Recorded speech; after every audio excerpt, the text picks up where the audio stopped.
How'd you like them apples? I tried. I was going to say that's a clutch in there.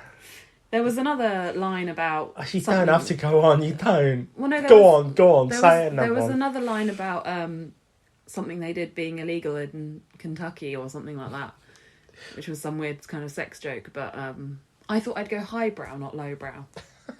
So I'm sorry. Do you have a favourite scene? Yes, I do. This was also difficult because there's aspects of each scenes, should we say, that I really appreciate. For me, it was a toss-up between Night 13, which is kind of the first more aggressive interaction with the ghost. Katie wakes up and is like hearing noises, because at this point they're aware that there's weird stuff going on. Yeah. And she wakes up. She then wakes up Mika. And then they're both listening out. It's a darkened room. By the way, the camera shot of this film is where it's just on the doorway. So your eyes automatically go to the doorway. They're looking at the doorway. It's quiet. And then suddenly there's a smash and a growl. And then they both like scream and like coil into each other. And then they run out of the room to see what it was. You don't see any demon. Nothing like that. No, you don't see any scratches on the wall, but what you do see is the lamp, the lights fixture, swinging. And that was really subtle, and I appreciated that. I will also say, I can't remember which night it is. I think it's night 21. So Mika's just put the talcum powder on the floor. And the next day he reviews the footage because there's marks, there's footprints going in but not going out. And they actually show you the camera footage of the feet. Yes. And I thought that was just really well done. Yeah. So, what about you? Well... Sorry, I've got a cough. How dare you. My favourite scene is night 20. Okay. Which is when... It's the scene where... it's one of the last nights, I think, and it's the scene where Katie is pulled out of bed and out of the room. Yeah. And I just... the main reason I like that is because it is one of the most aggressive things that happen, and I just think it's really well done in terms of visual effects. Well, Oren Peli was actually a software developer. So that's why he knew all these camera trickery things. But yeah, I think it's just really effective, and it's probably one of my deep dark fears is something grabbing my feet. Normally it's just one of the cats, but you know. Cats grab your feet? Well, they bite them. I mean, assume it's the cats. I don't really want to find out otherwise. Hands are up in the air, it weren't me. I do not have a foot feast fetish. Good to know. But what I will say is I don't know. It's a tough one, isn't it? It is tough. I mean, I think it's good, but I think it gets... You just become accustomed to what's going to happen. That's the trouble. You can't watch this... Like, you couldn't watch this every year for Halloween, because it would just be boring. No. I want to say how good the subtlety is it. And it is good. You know, I mean, just the light swinging, and that sounds like a sex party thing. No. This film does not contain any light swinging. I said that, and then I was like, sex party? Okay, right on. I think they deleted that scene, you know. Oh, speaking of deleted scenes, let's talk real quickly about the 3 endings. Yes. So, there are 3 endings. The original ending is the one which is actually known as the alternative ending. So, the original ending, also alternative ending, is the scene where she goes out and screams downstairs. All of these scenes start with that. Yeah. Mika jumps out of bed and runs downstairs. He screams, and then there's silence. Then you hear the gentle plodding of feet going upstairs, and then Katie's there with a knife in her hand and blood on her shirt. She closes the door and sits down. I think it's 2 days later. Police come in.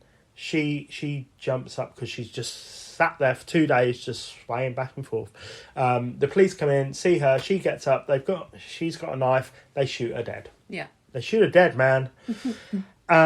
In the second version of the ending,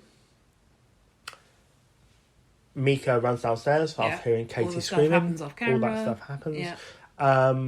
She comes up with blood all over her, looks at the camera, holds the knife up to her throat and slits her throat. I don't like that ending.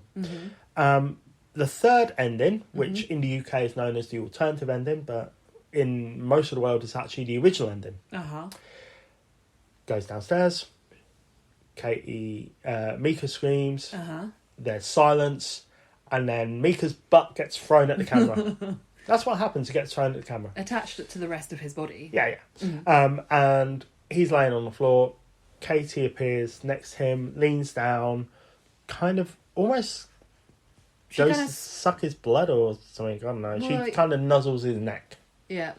Looks up at the camera, and then it's scary Ghostface screaming towards the camera. Yeah. Which is your favourite? None of them. I can't decide. I don't really like any of them particularly. I think continuity. It has to be the scary face at the camera. Obviously, yeah, because the other two versions see her dying. Yeah. Standalone, maybe the cops. I agree. You know? I agree. The cop ending. That would have been good. I think that's the most likely thing to happen. Yeah. I like that one. There was actually a fourth ending. Right. Where she, again, she's thrown Mika at the camera. Yeah. And then she bludgeons Mika to death. But Oren Peli had it written, but never filmed it because he didn't want it to be so gory. Yeah, fair enough. So, but yes. That would have been my favourite ending. Shame. Speaking of ending, let's wrap this up with some facts. Oh, yes, please.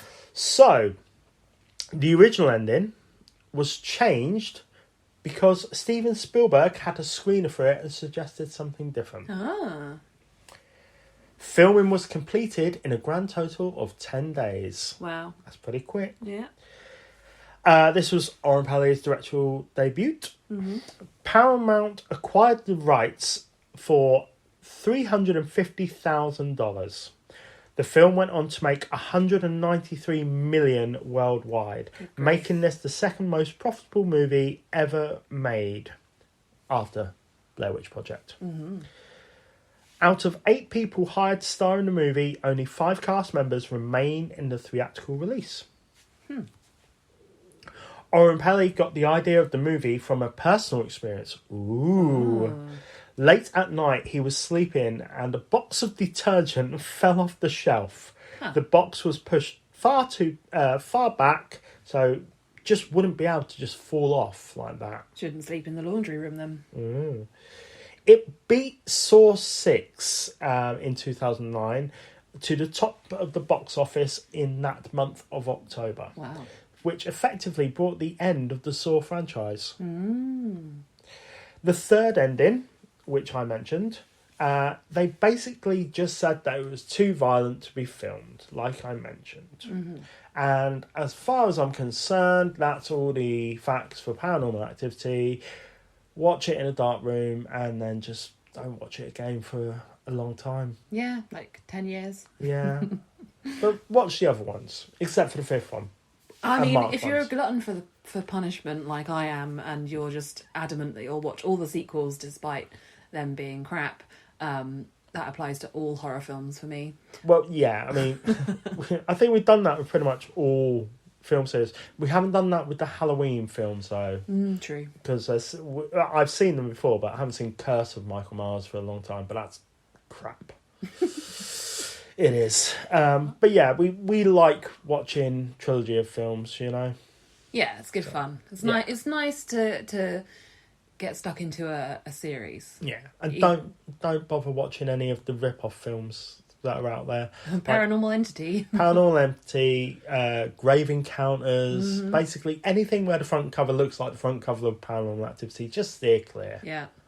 And always check those star ratings. Yeah. And if you've never heard of anyone, it's probably terrible. Yes, exactly.